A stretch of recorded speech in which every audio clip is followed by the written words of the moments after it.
अस्सलाम वालेकुम नाज़रीन, मैं हूं अब्दुल रज़ाक खट्टी। एपीसी के बाद हुकूमत क्या करेगी, आज हम इस पर बात करेंगे और कोशिश करेंगे कि जो मालूमात है वो आप तक पहुंचाएं।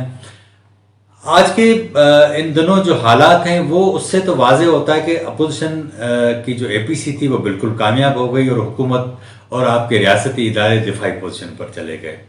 2 दिन बाद वजीर आजम, दूसरे ही दिन वजीर आजम ने अपने तर्जमानों से बातचीत की। उसके बाद वफाकी काबीना का इजलास हुआ, उसमें भी जो इतलात खुद हुकूमत की जानिब से लीक की गई उसमें वाज़ेह तौर पर कहा गया कि वजीर आजम इमरान खान ने वज़रा को गैर ज़रूरी बयानबाजी से रोक दिया है। इसका मकसद ये है कि अपोजिशन के खिलाफ अब खुल के नहीं बोला जाएगा। जिस तरह बेलगाम बोला जाता था, फैसल वावडा टाइप जो वज़रा थे बोलते थे, उसका नतीजा ये निकलता था कि चीज़ें बेहतर होने के बजाय बदतर होती जा रही थी।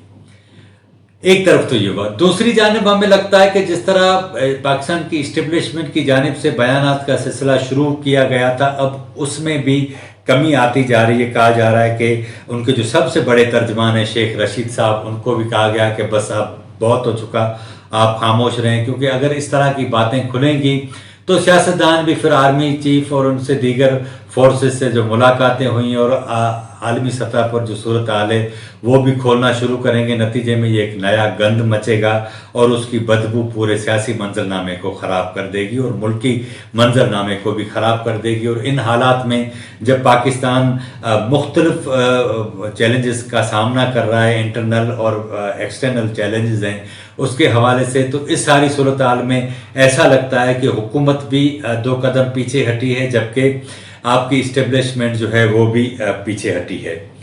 अब इशू ये है कि हुकूमत की जानिब से ये प्लान तैयार किया जा रहा है कि जब अगले माह हुकूमत के खिलाफ अपोजिशन की तहरीक चलेगी तो हुकूमत क्या करेगी।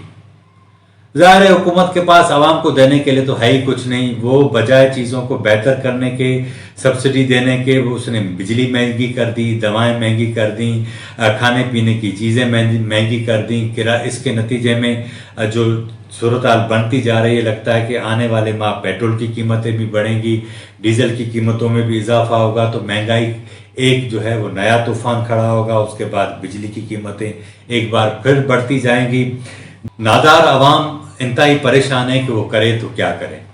इस सारी सूरत हाल में जब ये बेबस अवाम हुकूमत की तहरीक चलेगी तो उनके साथ खड़े होंगे। अब हुकूमत ये चाहती है कि इनके जो खिलाफ शिकंजा ज़्यादा कसा जाए। कहा यह जा रहा है कि मियाँ शहबाज शरीफ आने वाले कुछ दिनों में या कुछ हफ्तों के अंदर जब ये तहरीक शुरू होगी, लेकिन सच्ची बात यह कि उनकी गिरफ्तारी से या उनके होने से इस तहरीक को तो कोई बड़ा फ़र्क नहीं होगा, लेकिन ये मुमकिन है कि मियाँ शहबाज शरीफ की गिरफ्तारी, मरीम नवाज की भी, आसफ अली जरदारी और मौलाना फजल रहमान के हवाले से ये प्लान किया जा रहा है कि उन्हें गिरफ्तार किया जाए। अगर इस तरह की सूरत हाल बनती है तो मुझे लगता ये है कि हुकूमत के खिलाफ जो मोमेंटम है वो मज़ीद सख्त होगा और यही सबब है कि हुकूमत को कहा जा रहा है कि अब आप इतनी ज़्यादा एग्रेसिवनेस न दिखाएं। लेकिन हुकूमत के पास इसके अलावा कोई रास्ता नहीं, क्योंकि पहले दिन से हमने देखा है कि इमरान खान साहब आज 2 साल हो गए, वो उसी अपने नैरेटिव पर डटे हुए नज़र आते हैं। अवाम को देने के लिए उनके पास कुछ नहीं, लेकिन वो अपनी पोजीशन पर खड़े हुए हैं। अब जब वो अपोजिशन रहनुमाओं को गिरफ्तार करेंगे, लोगों के अंदर बेजारी बढ़ती जा रही है, तो हम वाज़े तौर पर यह बात देखते हैं कि हुकूमत के खिलाफ जो तहरीक चलेगी उसमें मुमकिन है मज़ीद जो है वो तेज़ी आए। और अगर तेज़ी आती गई और आप देखेंगे कि अगर ये तेज़ी मज़ीद बढ़ी तो इस्टेब्लिशमेंट का जो रवैया इस वक्त रोमांस वाला है मौजूदा हुकूमत के साथ, उसमें वक्त के साथ साथ कमी आना शुरू हो जाएगी। ज़ाहिर है इस्टेब्लिशमेंट इस हुकूमत की कीमत पर अपनी पूरा जो सिस्टम उसने पूरा बनाया हुआ है उसको कुर्बान नहीं कर सकती।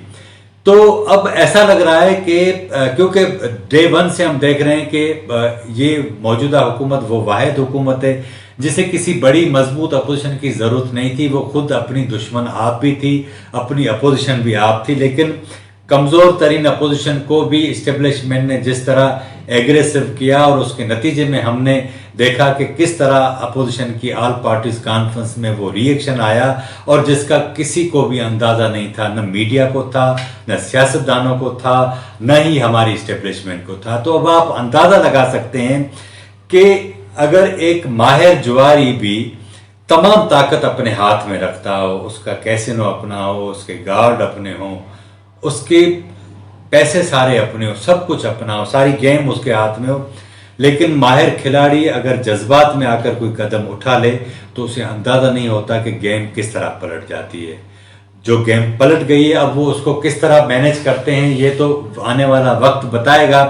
लेकिन जो लग रहा है वो ये है कि हुकूमत के खिलाफ जो तहरीक चलने वाली है वो हुकूमत उसमें मज़ीद गिरफ्तारियां करेगी और हम देखेंगे कि आने वाले दिनों में वो चाहेगी कि लीडरशिप को गिरफ्तार करके इस तरह का रवैया अख्तियार किया जाए। एक तरफ तो उनके खिलाफ मीडिया कैंपेन ज़बरदस्त किस्म की चलाई जाए, तो दूसरी जानिब उनकी गिरफ्तारी किया जाए और लोगों को इस तरह मैनेज किया जाए कि वो बाहर न निकले। अगर इस बार हुकूमत कामयाब हो जाती है तो मेरा ख्याल है कि उसका जो सबसे बड़ा नुकसान होगा वो पाकिस्तान की सियासत को होगा। पाकिस्तान के खड़े पानी में, सियासी पानी में जो पत्थर नवाज शरीफ ने फेंका था और उसमें जो हलचल पैदा हुई है, उसने तमाम लोगों को मौका फराहम किया है बात करने का, तमाम लोगों को मौका फराहम किया जदोजहद करने का। जाहिर है कि सियासतदानों के भी सर्वाइवल का मसला है और हुकूमत के भी सर्वाइवल का मसला है। देखते हैं इस जंग में कौन जीतता है। आज के प्रोग्राम में इतना ही। अगर आपको हमारा प्रोग्राम अच्छा लगा हो तो इसे ज़रूर सब्सक्राइब करें, शेयर करें, लाइक करें, अपनी राय का भी इज़हार करें ताकि आने वाले दिनों में हम इसे मज़ीद बेहतर कर सकें। मुझे इजाज़त दीजिए। अल्लाह हाफ़िज़।